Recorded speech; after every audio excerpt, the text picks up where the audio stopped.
اعطيني اصناف النساء اللي ما تنصحش الراجل يونجاجي معاها.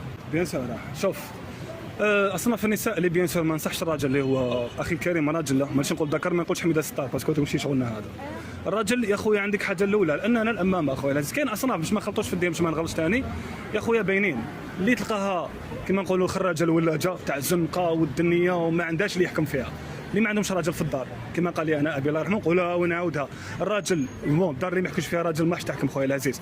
الحاجه الاولى اللي ماهيش محترمه نفسها مع ريال كره تحل الناس، هذيك غير اختك خويا العزيز صح. انت كمؤمن ماذا بك دير محجبه، وماشي كل محجبه مؤمنه، وماشي كل محجبه بتفاميليا، باش نكونوا واضحين، باش نكونوا طري كلار هكذا ترفع صوتها. لو كان جا الصوت يرفع من قبل المراه، ربي يخلي المراه تأذن، الور خلاها في قدرها وعندها احترام تاعها، هي ثاني عندها حقوقها، احنا عندنا حقوقنا. ولي تبع الفيمينيست غير اختك منها، انديبندنت وومن غير اختك منها، باسكو المراه هذيك اللي تقول لك انا نخدم وما يسحقش راجل عندي دراهم وندير طوموبيل وقدام منا، يبداو يتخايلوا ويدير لك لي ستوري تاع مرسيدس وتاع جو سي با وشنو قدام منا، ما غير اختك اخي الكريم، غير وزعما غير تشوفها بدير لك لي كونديسيون بزاف، راهي تصعب لك عليها باسكو عندها لي كليون بزاف.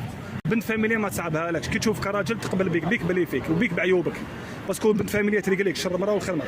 دونك الاصناف عندك هذه اللي تعيط بزاف ترفع صوتها تكثر الهضره، واللي عندها حركات ذكوريه راهم على راسنا، نقول لك يا اخو وجي سي حنا رجال ما نقولوا يا اخو عيفتونا مسترجله عيفتونا فيها يا اخو، هذه كي طفله احترمي نفسك كأنثى فهمنا.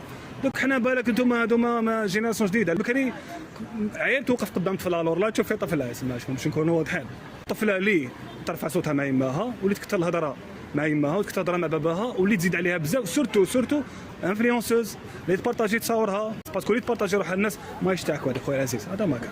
وكان بيان سور بليز امبورطون اللي تلقاها تشبح روحها بزاف للناس، باسكو بالفاميليا كي تزوج تشبح روحها الراجل. السلام عليكم.